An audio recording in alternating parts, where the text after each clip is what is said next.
You're back. Well, hello. Are you ready for some more true hospital nurse ghost stories submitted by subscribers? Well, come on. We've been waiting.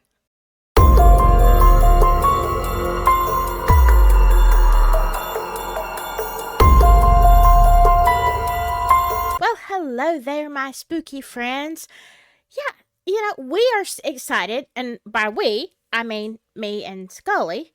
And Sachi, I'm sorry, she's a cat, y'all. You can't make her do nothing. But she'll be making an appearance pretty soon. I'm gonna talk to her. Maybe we can talk her into it. Scully and I are back on good terms, so he's happy. I think he just wants to go out this weekend and, whatever. At least we're speaking. And it's all good. All right. Well, we have some great stories. Y'all, you can keep sending them in. I'm going to do a whole longer compilation of your emails because I've got some longer stories, but I will probably be doing that sometime next week. In the meantime, I've got all of your stories. I'm going to be telling them. So don't go anywhere unless you have to go to the bathroom, because then please do. Okay? Okay. This first one is from Lisa Bentley, and this is talking about, remember the Hatman that we always see and hear about, the Hatman in all these stories? That's Hatman, not Batman. Although that would be cool, right? Okay. So Lisa says that's very true about the Hatman. My roommate and friend was sick and had to go to the hospital. A few days later, this shadow Hatman walked through the house. Not too long after that, she passed away. Now, we've been hearing that about people who are passing, and everybody is seeing this guy in the black hat. He's a black shadow man. And I don't know. It may be in here later. Somebody explains, what they think that is. And I mean, is he like dressed for the occasion? Because I mean, you should at least look nice if you're going to come and harass people and steal their souls or whatever you're doing. But yeah, it is very, all seriousness, it's very, very common for people to see this Hat Man. What do you think it is? Good, bad, neutral? You tell me. And this is by Sheila. I don't know if this is Wrangle or Sheila R. Angel. I don't know. Thank you very much for sending it in, Sheila. I had a patient that was comatose. One night I heard screaming from her room. I ran to see what was happening. She was thrashing and fighting. Just minutes later, she died.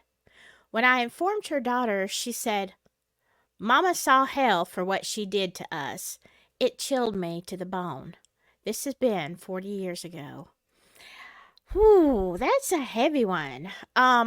Yeah, you know what? I have been in a lot of situations, unfortunately, where, as a nurse or a caregiver, you come up on a situation and you don't know the dynamics of the family and why they're at odds. But I've seen that a lot, of people having bad ends because their families aren't there, and there's usually a good reason. Yeah, there's a lot to that story, I am sure. But boy, that was tough. And I mean, I don't know. Maybe she was very abusive, and maybe that was her story. This is why. Just be kind, y'all. Be kind. Okay, this one is by Jerry Jackson, 4719. Went to see my aunt in a nursing home a few days before she died. We talked for a couple of hours, and she was her usual loving self, but she really creeped me out talking about seeing black smoke come out of her wall clock, go out the door, come back after a while, and go back into the clock. The lady was not crazy. She saw something she couldn't explain. She has physical problems, but her mind was fine. My mother was in the same home a few years later. She said she couldn't understand why her parents would walk by her room and not speak to her. They had, of course, both died years earlier. Mom was in her 90s. There are things that we will never understand. Yeah, seeing parents and passed on relatives, any caregiver will tell you that is very, very common. And when they start talking to their parents or their, whoever has passed before, like, you know, it's the veil is getting very thin between here and the next world. And so the fact that her parents were walking by the room but not stopping and talking to her, I'm guessing that is okay, we're here. We're ready to usher you in, but it's not quite time, so we're not going to stop and talk to you until it is. That's kind of freaky. I haven't heard a story just like that before. But now the black smoke, what do y'all think? Because I have no idea. I don't like the fact that it was black, but why the clock? Like, what did that mean? Was it like the time? I mean, do y'all get something more with that unless it had something to do with timing or what? I wonder what time it was on the clock when she would see this smoke. These are things I don't know, but I wonder. So you tell me, have you ever heard anything like that? And this is by Janine Devine. I am not a nurse, but two women are on my husband's side. The open window thing is done prior to death to hasten the passing. I've never heard that. And somehow this came up at our rehearsal dinner. Of course, my mom and dad knew this was the right family for me. In the days prior to her death, my mom, who was always cold, asked for the window to be opened. Of course, I opened it. It took a week. So thank you very much for sharing that. Yeah, I don't know whether it is I've never heard about it hastening the passing, just that you don't want somebody trapped in there. And I keep hearing these stories over and over from a lot of you, especially I get it out. The older nurses. That was definitely something that was always done. And even something when people used to pass in homes, like, a bunch of years ago, people didn't pass in hospice and hospitals and stuff usually. They just kind of went at home.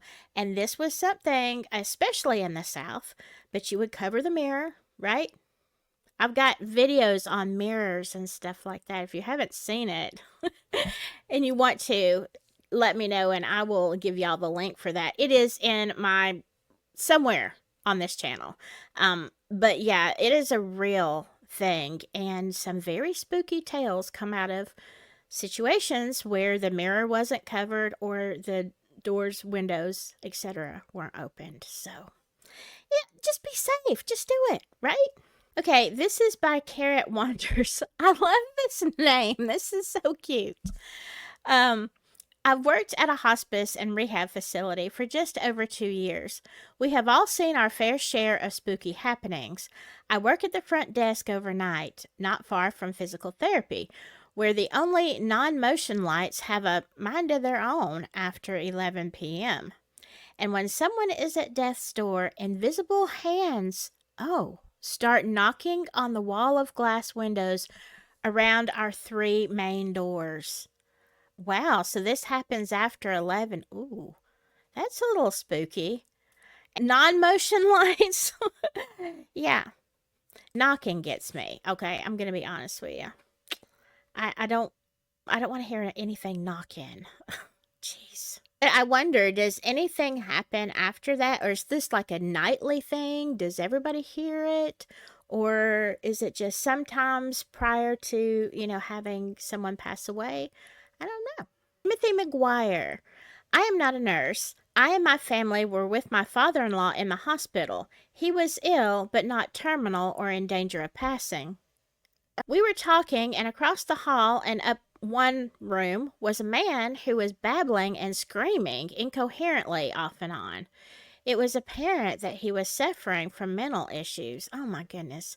I was there for 30 minutes, and all that time he said nothing that made any sense. In the middle of a rant, he stopped abruptly, and in the calmest, most coherent voice said, Licky Licky. Licky Licky. Licky Licky Licky.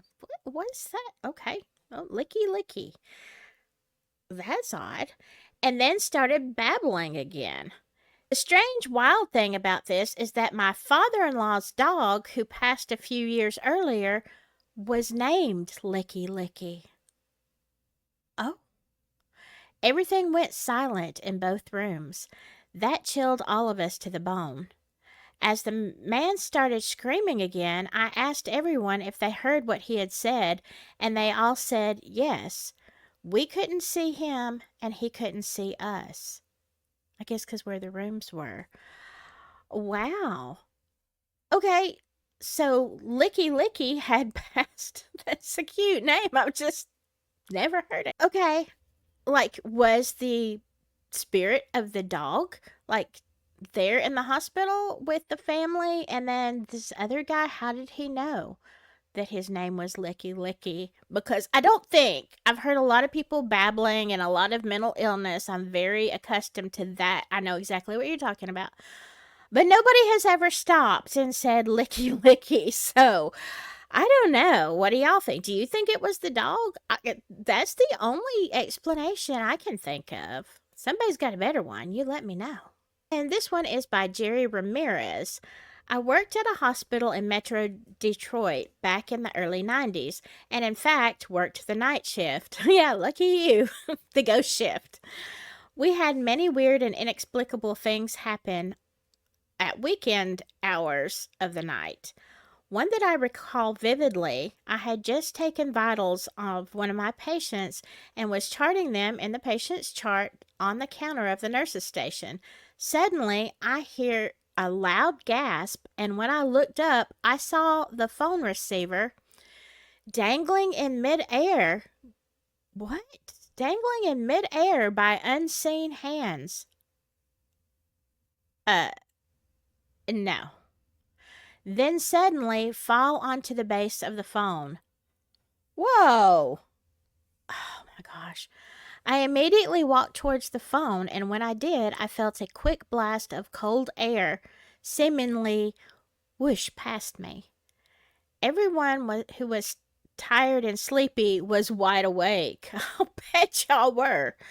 This hospital is notorious for bizarre and unusual paranormal activity. Oh my goodness. Okay, the phone receiver in midair and all that, I've definitely never seen that. And let me tell you something.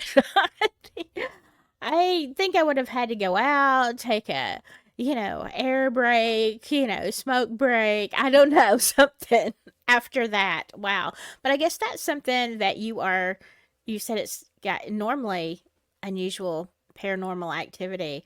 So the wishing past you, maybe did someone just pass, or was somebody just trying to use the ghost phone, to call? Maybe they're waiting for, the taxi or the train. You know how some people say they're taking that? Maybe they're calling a cab. Maybe they're stuck. I don't know. But maybe if that happens again, open a window or a door and go, shoo, go on now. You're gonna be late for your train. I don't know. I would try something. But that's just me. Okay, this is Felicity Osborne. My dad was a nursing home administrator, and one of the nursing homes he worked at was at one time half hospital, half seniors, before it became a full nursing home. A little boy who died in the hospital haunted the basement. Okay, Felicity, I want to know. Can you remember, or can he still tell you stories about? I'd like to know what this little boy in the basement did. And why was he in the basement? Like, did he pass and he just didn't leave? Why is the little boy hanging around the hospital? I don't know.